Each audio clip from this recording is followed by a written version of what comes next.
Bayangin kamu lagi duduk di samping orang asing di seminar. Rasanya canggung banget kan? Kamu mikir, dia orangnya ramah nggak ya? Apa kita bisa ngobrol enak nggak ya? Atau bahkan aman nggak ya nih orang? Nah, semua pikiran itu ternyata dijelaskan dalam satu teori keren dari dunia komunikasi, yaitu Uncertainty Reduction Theory. Nah, kalau kamu mau tahu lebih dalam tentang teori ini, yuk nonton video ini sampai selesai. Uncertainty Reduction Theory alias teori pengurangan ketidakpastian ini dikembangkan oleh Charles Berger dan Richard Calabrese pada tahun 1975. Intinya, itu teori ini menjelaskan kenapa dan gimana kita berusaha cari tahu tentang orang lain saat pertama kali ketemu.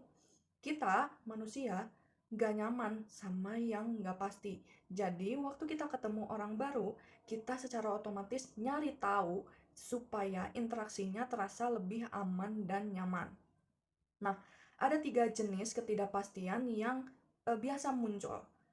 Yang pertama, itu ada ketidakpastian perilaku atau bingung tentang gimana orang itu akan bersikap. Misalnya, dia bakal nyapa balik nggak ya?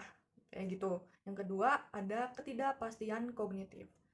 Kayak nggak tahu apa isi kepala dia, pikiran dia, opini dia, nilai-nilai dia. Itu yang ketiga, ada ketidakpastian afektif. Ini tentang emosi, apakah dia seneng ngobrol sama kita atau justru terganggu gitu.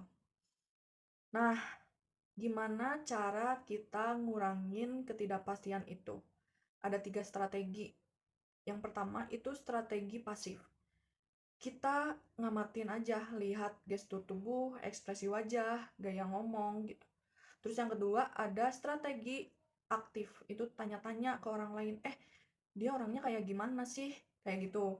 Yang ketiga itu ada strategi interaktif.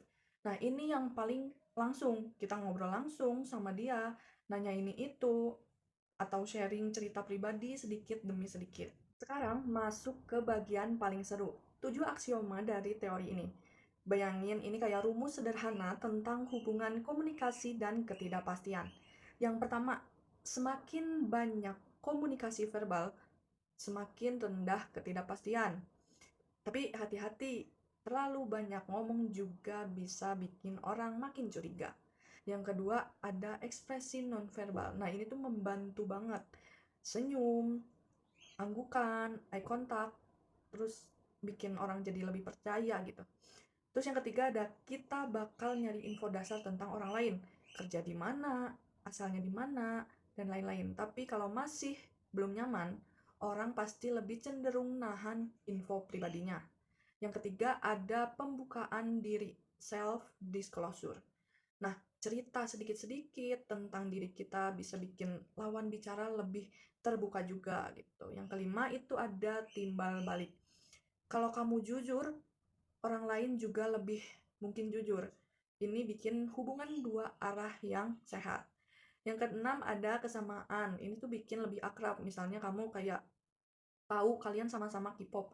Nah, langsung bahas gitu, langsung sefrekuensi gitu. Yang ketujuh ada kalau ketidakpastian turun, tingkat sukanya biasanya makin naik. Artinya, makin kenal, makin nyaman. Nah, teori ini penting banget buat PR. PR itu kan kerjanya bikin orang percaya ya, sama organisasi atau brand. Tapi, gimana mau percaya kalau masih banyak ketidakpastian? Makanya, PR butuh strategi buat nurunin ketidakpastian publik. Contohnya, bikin konten meet our team, bikin publik kan jadi tahu siapa aja orang-orang di balik layar. Terus buka sesi Q&A di media sosial, terus transparan tentang visi dan misi langkah-langkah organisasi juga. Di Uncertainty Reduction Theory bukan cuma soal komunikasi antar orang asing, tapi juga bisa jadi pondasi penting dalam dunia PR, customer service, bahkan hubungan pribadi. Ingat, makin kita tahu, makin kita tenang. Dan PR yang baik, itu tugasnya bikin publik ngerasa tenang dan yakin. Oke, itu dia sedikit pembahasan Uncertainty Reduction Theory dari aku.